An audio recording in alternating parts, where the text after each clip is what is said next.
Friday afternoon. You just got home from school, and you're excited for the weekend. But you're more excited for the fact that tonight, there's going to be a marathon of SpongeBob SquarePants episodes on Nickelodeon from 9:30 to around about midnight.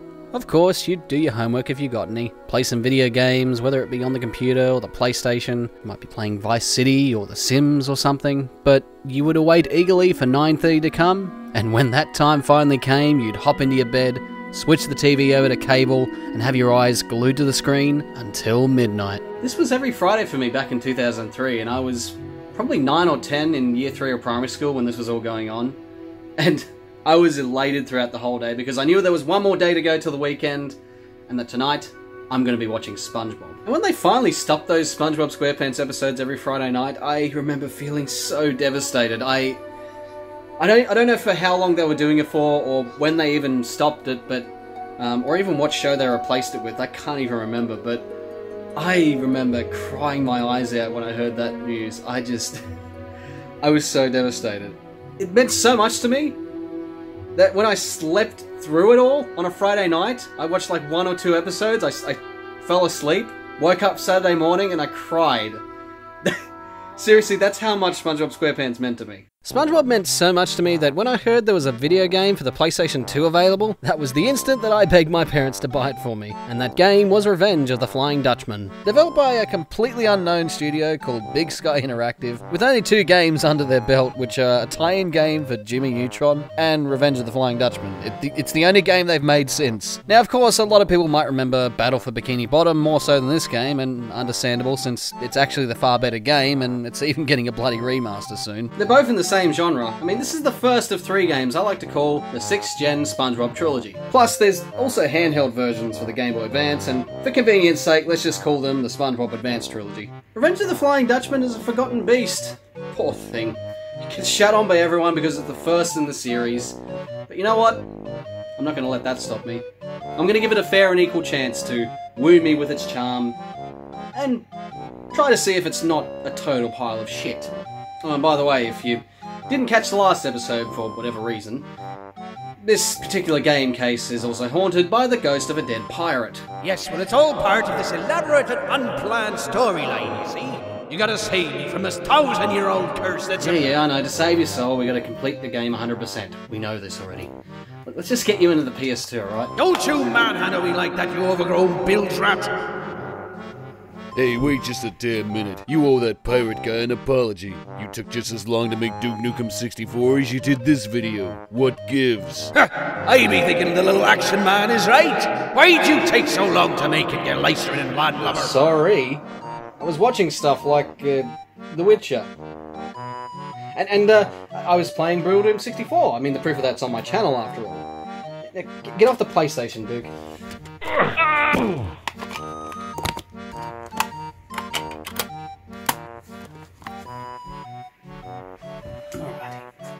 There you go, Mr. Sorry Netherlands.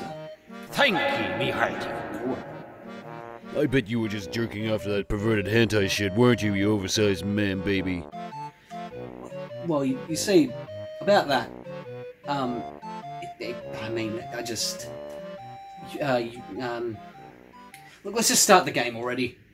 The game starts off like an episode of SpongeBob would, by playing the opening theme every time the game loads up. You can skip this, by the way.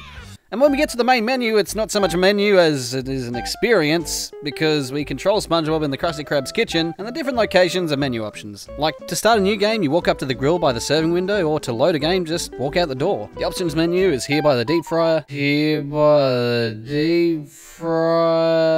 and an extras menu is here by the locker, which there's only a few things here worth mentioning. You can watch the opening again, watch a trailer for the home video released on DVD and VHS because, well, this was the period before DVDs completely replaced them. There's also an art gallery that cycles through concept art from the creation of the show. Kinda cool. Surprisingly, I've actually never seen any of this stuff before. Still, I reckon it would have been better if it was a bonus for completing the game, or maybe if they were collectibles spread out across all the levels. Right, well, let's get on with completing the game already. My wifeys aren't going to make themselves real by doing nothing. I already told you, I ain't granting that wish for a bottom feeder like you. I guess you can't win them all. The game starts off with SpongeBob waking up in his room without his alarm clock, by the way. Now that's a mistake first off. But anyway, we get our pants on, head downstairs to Gary, where we pick up a stick in the kitchen and play a bit of fetch with him in a cutscene, which you really start noticing the questionable animation at this point. But I'm not going to complain too much though. I just experienced human beings in Dog's life. Anything is better than that, I'm sure. Somehow Gary finds buried treasure, which of course SpongeBob karate chops, scattering the doubloons all across Bikini Bottom somehow, and lo and behold, there's a bottle inside that SpongeBob decides would be fun to clean it, which, not gonna lie, that seems like something he would actually do. The bottle contains none other than the titular, or titular? Titular just sounds like Dracula with tits. So basically a sexy Dracula. What the fuck am I talking? Flying Dutchman himself. He's pissed that SpongeBob woke him from his slumber, or is he happy to be out of the bottle? I don't know, because at first he says, "Who summons me from my endless slumber?" And then after interrupting SpongeBob in the next sentence, he says, "I'll not return to that prison ever again." So, which is it? Well, sadly, we'll never know because the game is nearly 2 decades old. But either way, he consults his book and he's placing a curse on SpongeBob for releasing him, which SpongeBob accidentally blurts out that Gary dug him up and is responsible for disturbing him. So he's gonna take Gary and add him to his ghastly pirate crew if we don't find his treasure, because he's... First chance I get, I'm already bloody collecting every single coin in SpongeBob's house. I can't help myself, alright? I just gotta collect it, man. And of course, I go into this door and... The fuck was he doing in there? Cleaning out his arse mouth? But straight away, as soon as we get to exploring outside of SpongeBob's house and into the streets of Bikini Bottom, it feels like a SpongeBob game, and it feels like a decent platformer. At least in the initial first impressions, the game's presentation is not perfect. Keep in mind the fact that this was the first 3D SpongeBob game, and if you ignore the weird layout of Bikini Bottom and the weird lighting or incorrect UV on the textures, I don't know what's wrong here. If you ignore all that, you're essentially exploring the same place SpongeBob inhabits in the show. The game pretty much follows the same tone of the show. It's kid-friendly, the jokes are on par, if not a little flat sometimes. Alrighty, looks like I found your problem. There's a big thingy on your thingy and it's all bent out of shape. And there's a lot of effort put into the various details in the game, like the bubbles you see floating up in places, the sound of SpongeBob's walking, the sound of the jellyfish, and Squidward's sexy, mesmerizing walking as his suction cups go around and wank. Ever wondered what it's like to be Squidward? Well, go to the Krusty Krab and hop behind the serving counter. It feels like I'm adventuring through SpongeBob's undersea world. And it also features the same voice actors from the show, reprising their respective roles. It's all correct and it feels great. Don't you think your little friend Gary would like to play some fetch? Yeah, except maybe that. I don't know why they didn't have Tom Kenny voice the narrator. He voices it in the show. Who made that decision? What gives?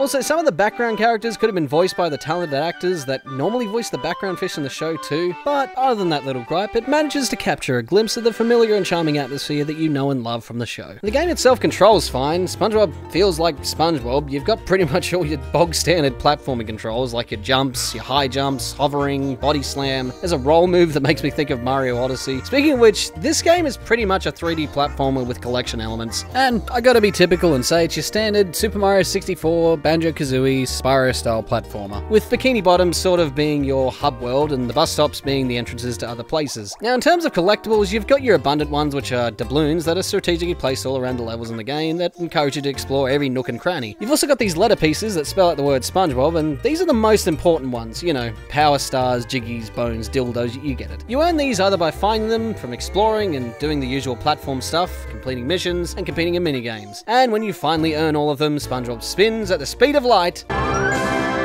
Spin! And you get put into this sliding puzzle minigame, which is not exactly the hardest puzzle to solve. In fact, you'd have to be Patrick to even fail at this. Plus, they're all the same pattern no matter what. When you solve the puzzle, you get some expert animation for SpongeBob's dancing. Okay. Also, after every puzzle, you always have to find a piece of the Flying Dutchman's treasure using the rumble function of the DualShock controller. Kind of cool, I guess, if the treasure wasn't so bloody easy to find most of the time, that is. I really don't see the point of these sections. It's not like the treasure is buried or anything. It's just out in the open. Look, anyone can find it. There's also the jellyfish you have to collect in every level, which we are able to do when we get the jellyfishing gear. Just outside the Krusty Krab, there's a ground target we have to body slam that creates a changing tent, and now we can change into our jellyfishing gear. And immediately the game music changes to a rather... It's a dicky kind of theme. Actually, it's more like dicks. You know what? It's gay. This music's gay. Yup, I went there. But you would too in my position. Wait, hang on, look, at first, it wasn't so bad, but you hear it every time SpongeBob is wearing this shit. And after a while, you want to tear your fucking ears off and burn them in a fiery inferno. I'm just gonna jump ahead for a second because I want to get this out of the way and off my chest. It's something I consider very important. I first noticed this when I entered downtown Bikini Bottom, but I already had my suspicions, and it's got to do with the music. I mean, the first theme you hear in the game starts in the main menu, and continues on when you start the game in SpongeBob's house, outside in the streets of Bikini Bottom, inside the Krusty Krab, and in downtown Bikini Bottom, and everywhere else in the game. You get the point, okay? Now, this theme isn't unpleasant, it's sort of repetitive, but not too bad, at least in my opinion. But you see, the music in all the levels is tied to whatever costume you have on. Whether it's SpongeBob's normal clothing, the jellyfish gear, and later on the Mermaid Man outfit and the reef blower. There's also the music that plays when SpongeBob is looking for the treasure, the music during the slide puzzle, and later on the karate contests. But essentially, that's 4 different themes for the entirety of the game. Possibly 3. More like 2. Now tell me that's not going to get repetitive at all. Tying the music to the costumes is the stupidest idea ever, and I don't know what they were thinking when the devs made that decision. Considering music can really tie a stage and even an entire game together. Makes it memorable for more than just its visual design or the setting of the game world. And so many platformers, collectathons, and adventure games have done this over the years. Hell, the next game does this very thing. But look, I'm getting ahead of myself here. I just wanted to talk about this specific thing now. I'm done. Don't need to talk about it anymore. Let's move on. And don't you forget the pirate chanties that are missing from this pox-ridden game. Yeah, they didn't include any in this game. You know, the seafaring sailors music that's prominent throughout the cartoon. Then again, it'll probably just end up getting content claimed. Because, you know, public domain's dead and all. Anyway, we've now got the ability to skip around like a really, really happy sponge. It also gives us the ability to ride about on hooks scattered not only in this level, but in later levels as well. Although, not sure why they wind up halfway and haven't got any bait on them. Anyway, more importantly, the jellyfish net gives us a way to, you guessed it, catch jellyfish, which are found in almost every level, not including Sandy's Tree Dome for obvious reasons. Each jellyfish has their own behaviour that you have to know in order to catch it. Pink jellyfish seem to swim around in a set path and always follow that same pattern, so if you miss it the first time around, just wait a little and it'll come back to the same position. Blue jellyfish swim away from you when you try to collect them. Green jellyfish require stealth, or rather just tiptoeing to them and being patient before you collect them. Otherwise, if you go in their jellyfish net blazing, it's just going to fly up in the air. Yellow jellyfish are aggressive and charge towards you. Red jellyfish also charge towards you, but a lot faster. It's kind of cool. It gets you to employ a strategy and adds variety to the gameplay, but there's just one tiny problem. Like I mentioned before, the music gets fucking repetitive when you hear this in every single level. This is your most important costume, by the way, because not only does it allow you to collect jellyfish and allow you to use hooks when they're about, it also gives you better range when attacking enemies. I don't know why the jellyfish net couldn't have been relegated to a button press instead, but that's just one mystery that'll never be answered for this nearly 2-decade-old game. I think the best strategy is to collect all the jellyfish in the level first and then switch back to SpongeBob's normal clothes as soon as you get the chance. Majority of the game, you're gonna be wearing this stupid outfit with this dicky music playing every damn time. So we gotta collect the jellyfish around Bikini Bottom, including the ones inside the Krusty Krab, as well as get rid of this thug strutting about like he owns the place. The best way to attack any enemies in this game is to use the jellyfish net, like I said, or the water balls if you have the Mermaid Man outfit. Don't even try to karate chop these shark thugs as regular SpongeBob, because you'll more than likely end up with your ass beat and your pants off. No, really, that wasn't a joke. Every time you lose health in this game, you get closer and closer to taking off your clothes to your underwear. Like SpongeBob's a virtual cam girl showing off his assets or something. Pretty sure that was a mechanic in quite a few Japanese games, actually, including Ghouls and Ghosts. But this is probably the first it appeared in a Western title. I'm actually genuinely curious, are there any other games that are actually like this? Although this has got to be a first for a kid-friendly game. Clearing the Krusty Krab gives us a letter tile, which was part of the checklist of missions. Another task on the checklist is use it to collect a certain amount of doubloons in the level. So really, collecting doubloons is pretty much essential. But if you're like me and you're trying to collect every single fucking doubloon in the level to get 100%, you start going a little insane and start to think up crazy ways to collect doubloons that you start questioning why you're even trying. Don't you just love how in a collectathon the level designer just decides to dick with you? Like they put collectibles in hard to get places. Then you start questioning whether or not they're a sadist. Especially when the fucking thing you're meant to land on is smaller than a mouse's dick, and you can just barely see where you're gonna land. I swear devs just put it there to be cocks, to make things unnecessarily difficult. I'm not giving up on this. This cheap shit piece of chicken wank, I just gotta collect it. If I don't, I'm gonna shit. I'm gonna have it playing on my mind for the rest of the for the rest of the game. Fucking hell, there we go. And was it worth it? No. No, it's never worth it in the end. Anyway, let's collect the last remaining jellyfish inside the Krusty Krab, ascend to the heavens, do the slide puzzle, find the treasure with good vibrations, which is a smelly old sock, and I can see where this game is going already. And it's actually kind of appropriate given the source material. Gary then gets kidnapped and added to his damned crew. I don't know what you would do with a snail, but okay. It's your crew, because the Flying Dutchman's a wanker, but more importantly, he's evil! Now we just have to talk to Squidward, and in the spirit of SpongeBob's character, he actually thinks that Squidward cares about getting to the Krusty Krab faster. So we race Squidward to the Krusty Krab. Somehow I get the feeling that Squidward's just not as enthusiastic as SpongeBob is. We get to the Krusty Krab before him, and we get a cutscene. And once again, we see that more holes in your head means less stays inside of it. All right, you two, stop your jabbering. I've got some difficult news to tell you. Business has been very slow lately, so I'm gonna shut down the Krusty Krab until it picks up again. You what? Shut down the Krusty Krab until business picks up again. Mate, you're already shutting down the Krusty Krab. How is business supposed to pick up again when you're closing the fucking place down? So, Mr. Krabs shuts down his restaurant. Apparently it's because people aren't interested in going out anymore. So, SpongeBob makes the suggestion that they bring the Krusty Krab to the people. And this is when we're given the bus ticket to downtown Bikini Bottom. So anyway, we head on over to the bus stop to downtown, where Mr. Krabs has set up a portable Krusty Krab stand. And he tasks us to deliver Krabby Patties to various customers around town. Anyway, it's easy to deliver food once you know where to go. Just read the street signs and the building numbers. And after you delivered all the food, you can explore and find doubloons. There's also a letter tile here that you can collect. Find more doubloons and glitch through the wall. What the fuck? How the hell did I do that? No, really, how the hell did I do that? No joke, I spent about 10 minutes trying to recreate this glitch out of curiosity, but to no avail. I'm sure maybe someone more patient than I am could probably recreate this glitch. Anyway, return to Mr. Krabs for more deliveries, and he'll tell us to go to the construction site. And it certainly lives up to its name. You've got steel beams, pylons, bricks, drill doughs, black goo that really isn't good for swimming in, a pressure plate puzzle. It's really not a puzzle, it's more of a put things inside a thing kind of task. Oh, and there's also a wrecking ball.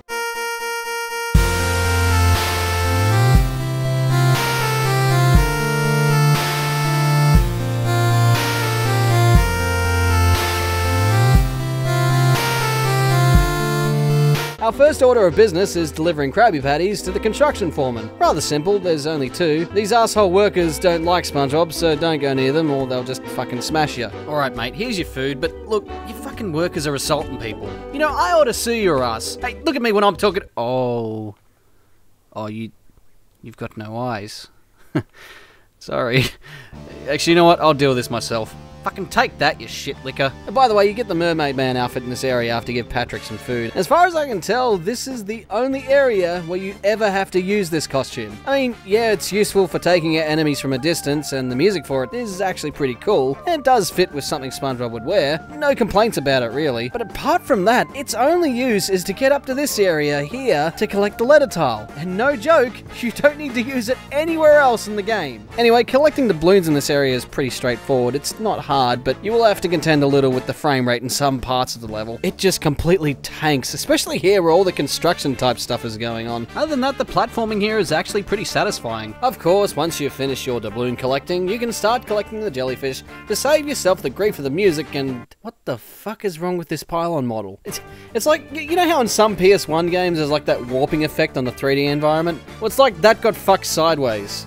Without lube. Anyway, moving on to the high-rise apartments where our next deliveries are, and this area is an exercise in patience and platforming skills. You're gonna be dealing with a lot of falling and a lot of fucking going up again. And be mindful, if you fall or get hit during your deliveries, it's back to Mr. Krabs all the way down the bottom. Collecting all the doubloons here, I would not recommend unless you are insane like me. Now let's face it, I am pretty insane. I mean, the very fact that I've been talking to a video game case and a Duke Nukem doll for the past few videos. Hey, I'm not a fucking doll. I'm an action figure. I take offense to that. And I ain't just a video game case. I'm a ghost pirate cursed to stay in this form. I deserve more respect from a wannabe content creator who can't even stick to a schedule. Ye can't even— Alright, I'll shut me mouth then. Thanks. What I would recommend is that you get the jellyfish and the doubloons first, so you get familiar with where the apartments are located when you're delivering the food. Although I did spend at least 30 minutes here after the deliveries thinking a jellyfish was hiding around somewhere. Turns out the jellyfish was back in the business district area, which is where our next deliveries are actually. And there's a time limit on these deliveries that don't reset on each pickup. Apparently someone else has been delivering food to people, so we gotta be fast. Just make sure you follow the street signs and read the door numbers and you'll be fine as summer wine. Yeah, I know. I should have been looking where I was going. If you run out of time because you get lost, you will have to do the deliveries again from the start. At the very least, they're always the same address, so don't panic and... What the fuck? Accept the food! I'm here at the address. What the fuck is fucking take the food! Oh, you turd burglar. God damn it. So you get all that done and you find out at your last delivery that Patrick's been delivering food for Mr. Krabs. And that Mr. Krabs has hired him as the delivery boy too. Of course, it's not Mr. Krabs if that wasn't already obvious. And going back to Bikini Bottom, the Dutchman kidnaps Mr. Krabs this time around because, you know, he's...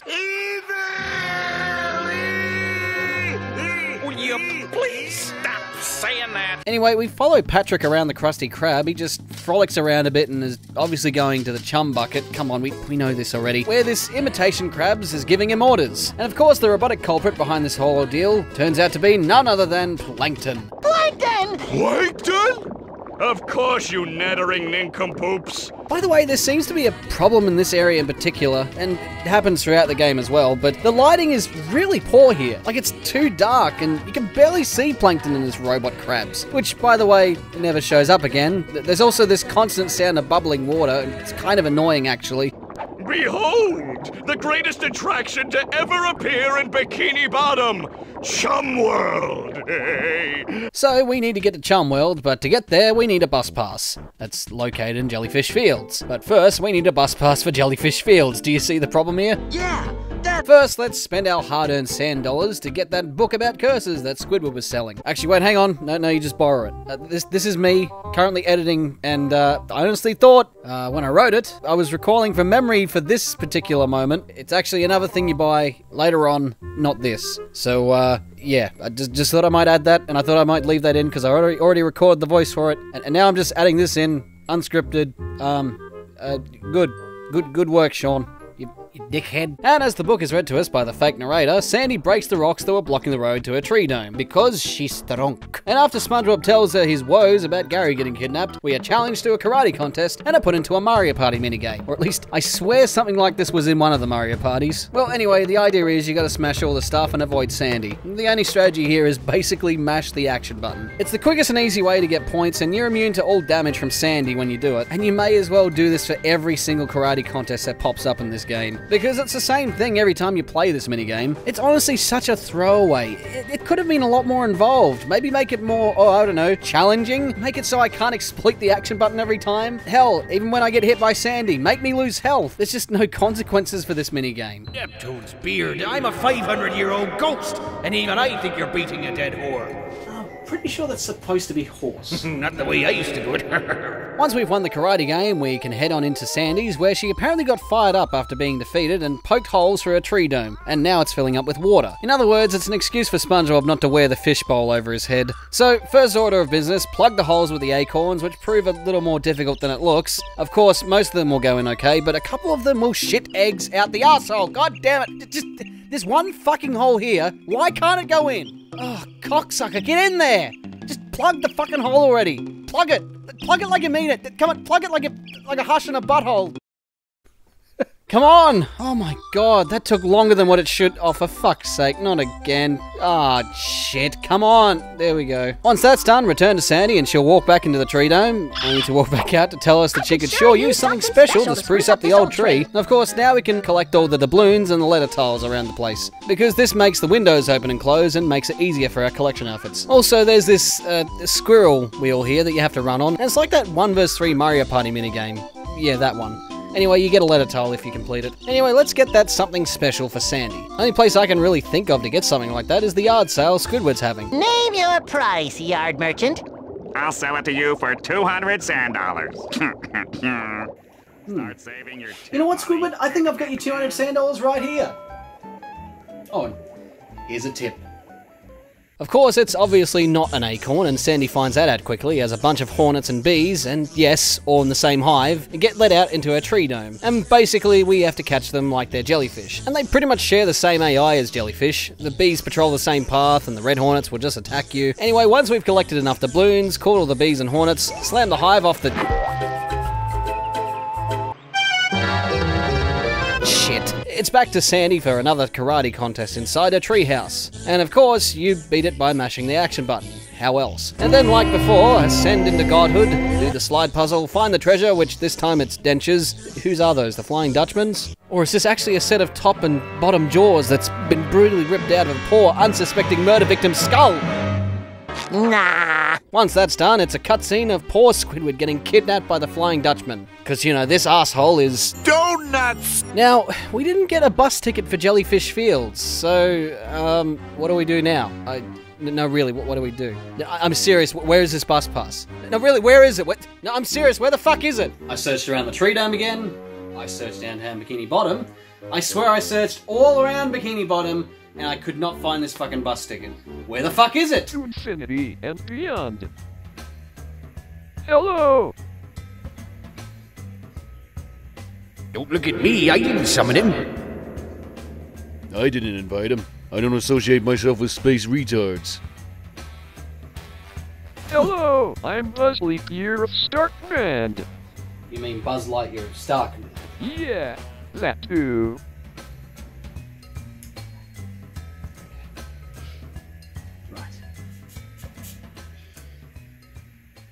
When the fuck did... Surely it's gotta be somewhere I haven't looked, right? I swear I've checked every... Fuck. The jellyfish has it. No, it's good. I just spent a whole 30 minutes looking at the fucking bus ticket. It was good, mate. Fucking good, mate. Here we go. Next level of the game, Jellyfish Fields. Okay, so this is the longest fucking level of the entire game, or at least it feels like it. The amount of jellyfish alone you have to collect here is insane. Remember that episode where SpongeBob had to collect all the jellyfish from Mr. Krabs because he was making money off the jellyfish jelly on Krabby Patties, and then he tells SpongeBob to collect every jellyfish to the point where there were no jellyfish left in Jellyfish Fields? Well, guess what? That's basically what you have to do here. As soon as you enter an area, you hunt every last friggin' jellyfish to extinction. If you want to complete the game 100%, that's what you gotta do. It's even a requirement of a mission to collect all the jellyfish in this level. How many times am I going to say the word jellyfish in this entire review, I wonder? Look, anyway, remember when I talked about the jellyfishing gear music? Well, in this stage, you're going to be hearing it for eons and eons. It is truly hell. No, you don't even know the meaning of Davy Jones' locker. I think hell will be spending an eternity with all of you fucking idiots. Space is up. Couple that with the fact that this area has some borderline trollish platforming design in some areas, namely the big jellyfish you have to ride on in a few places, but I'll get to them soon. Don't forget to collect those doubloons, even if it's on this silly swing set. And by the way, this is also the first time you'll see a regular fish in the game. Like, there's a lot of kids running around and people having a swim. Like, where the hell were these people back in Bikini Bottom? Are they self-isolating or something? They're probably all here, come to think of it. Anyway, as you're prancing around, skipping through the daisies, collecting cocksuckers... Oh, god damn it. Of course, when you quote-unquote die, you get booted back all the way down to the starting area. Right, as you're collecting jellyfish and doubloons, pretty soon you'll encounter Plankton and ask him how to get to Chum World. Apparently one of his clowns is somewhere in Jellyfish Fields with a bus ticket to get there. We also get to this bait shop with a guy next to a corral full of snails, and this is where we are given the task to collect 100 jellyfish for a jellyfishing competition. Now here's the thing, it counts your total jellyfish collected across all the areas of the game. One of the complaints was it doesn't state this in an obvious way and makes you assume you have to collect 100 jellyfish in Jellyfish Fields, but in actual fact, it does. Right after you've spoken to him, it says, bring 100 jellyfish, game total to Rusty. On top of that, you also have a collection percentage in the pause menu for the doubloons, jellyfish, and sand dollars that you've collected within the area. So I really don't know how some people miss that. I suppose if you're a kid, you're going to be ignoring the text pop-up and you're also going to ignore the collection. However, I can see the argument as to why they didn't just have 100 jellyfish in Jellyfish Fields for you to collect. But again, I'm ranting to a ghost of a 2-decade-old game. So continue hunting jellyfish, get the letter tile here, collect the doubloons. Oh shit. 666 doubloons, eh? Remember when I said this level is fucking huge? There's so many areas to cover, but I mean, it's all the same for this level. You're mostly jumping around, collecting jellyfish, collecting doubloons, so I don't have to bore you with every last jellyfish and doubloon in existence. The only real differences are the challenging sections of the platforming and also the tasks you complete. This area, otherwise known as Jellyfish Cliffs, here we find our usual collection tasks, and we find Patrick, who has an upset tummy. Are you okay? Oh, hi, SpongeBob. My tummy hurts. I think it was that funny square thing that I ate. You ate the fucking letter tile, didn't you? Alright, cough it up. It looks like you gotta race him to it, but seeing as I can just do this, why bother? Is this considered speedrunning or just being a smart gamer? The area after this, which I think is still considered part of the Jellyfish Cliffs because there was no name for the quick loading transition, you have to climb up these cliffs near the waterfall with the main use of transportation being this big jellyfish, which is kind of annoying because you have to travel between the 2 points here, especially when you're collecting doubloons and jellyfish in this little area. I'll repeat the word tedious a lot, just warning you now. I really don't feel like taking the big jellyfish up again. I wonder if I can get up there, but whoa! Haha, speedrun strats. That was actually surprising. I didn't know I could do that. This game is turning into my bitch. And speaking about bitches, this clownfish... Wait, no, hang on. Fish clown. Look, the guy's an anglerfish wearing clown makeup. He's got the bus ticket to Chum World, so we have to get into a tussle with this joker, and then we... wait, what the fuck? That was it? I skipped the fucking dialogue because I thought I had to do more than that. I legitimately thought he was going to be a mini-boss or something. And he just yeeted the fuck out of this game. Well done. Wish I could do that.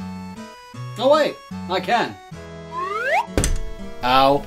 There's also a heap of jellyfish you gotta ride in this area up to the shipwreck here, and you guessed it, it's tedious. It's especially annoying when you can easily get knocked off the fucking mast here while trying to collect doubloons and a letter tile. There seems to be a little visual glitch here, and I don't know whether that contributes to you going slightly off to the side of the mast, but whatever. This is such a short section with such a long way up to get there, and plus, don't be fooled by this little area. There's fuck all here, and by fuck all, there's nothing. The next place we need to go is Jellyfish Clams, 2 loading screens away, and you know what? This area can suck the big one, preferably one that is covered in warts, because the fucking platforming kept screwing with me. I'm genuinely questioning whether it's just me, or the fact that I misjudged the jumps, or the controls are dog shite, along with the camera fucking me over. Always the fucking camera, isn't it? So, the idea in this area is to gather up the pearl to block the steam vents and open up the chests, with the last one having the letter tile inside. You carry the pearl in your net and ride the big jellyfish to go from cliff to cliff. And you can't high jump while holding the pearl in your net, so you're gonna be dealing with waiting on these jellyfish and jumping at the correct time. But you keep falling and having to climb the fucking cliff to try again. So many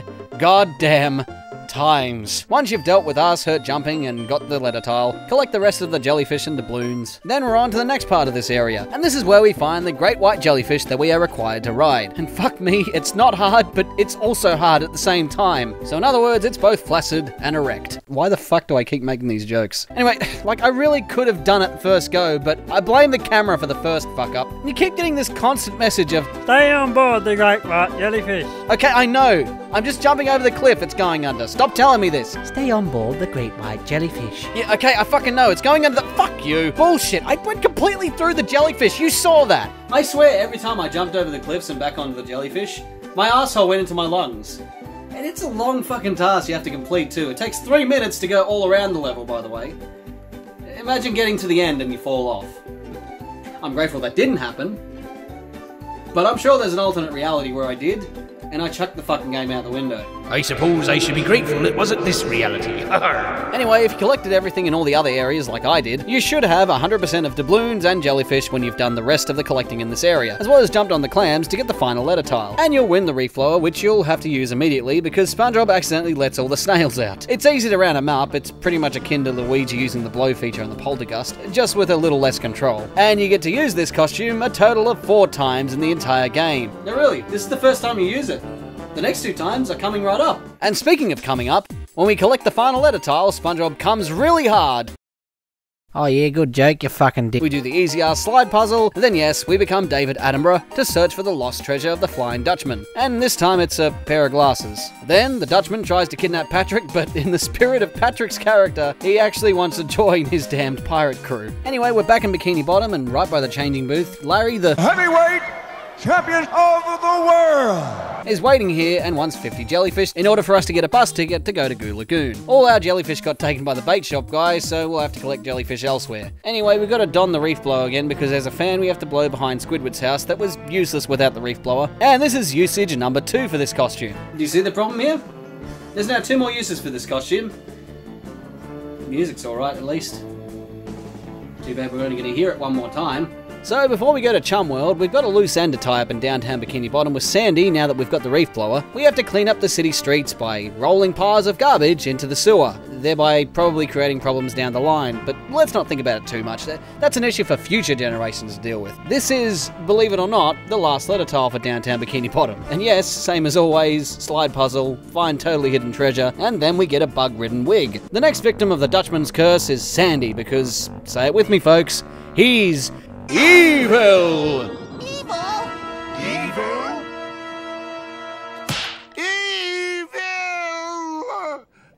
Alrighty, let's move on to Chum World, shall we?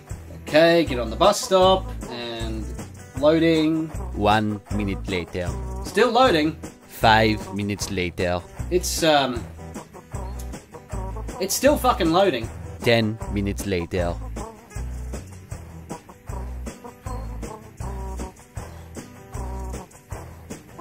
Half an hour later.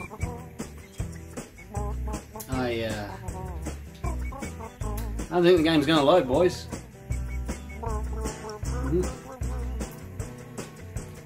Yep, not gonna load. Just excuse me for 1 second.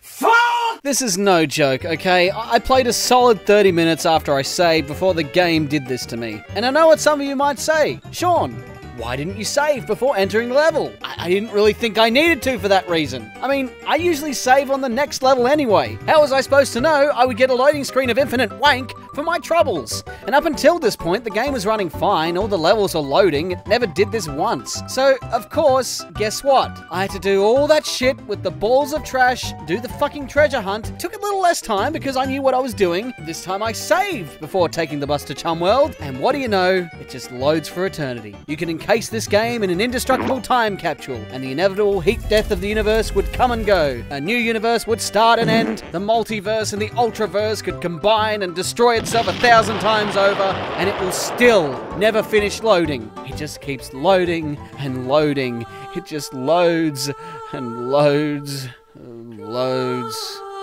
loads, load, load.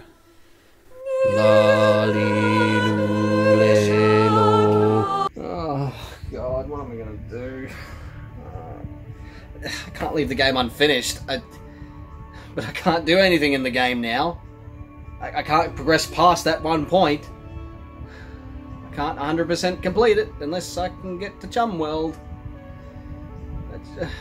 Oh god, I have no idea. Why don't you just buy another game disc, as for brain? Not like it makes a difference. But it won't be the original disc to the game case. It won't count, will it? Oh, you barnacle head. If I was a haunted game cartridge, that'd be true. But as long as the person I've asked to help defeat this game for me, the curse still breaks. Wow, really? I guess I should go on eBay. Alright, let's see.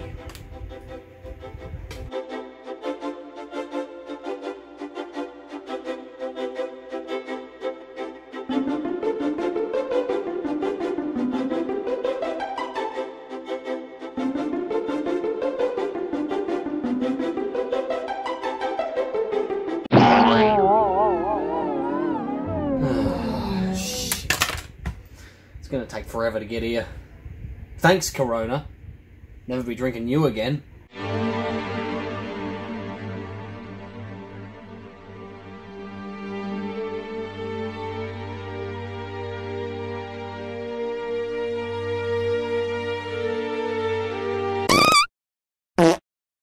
Well, looks like I gotta wait for the game to come in the mail. It's gonna take a few weeks to get here, but at least it's getting here, I suppose.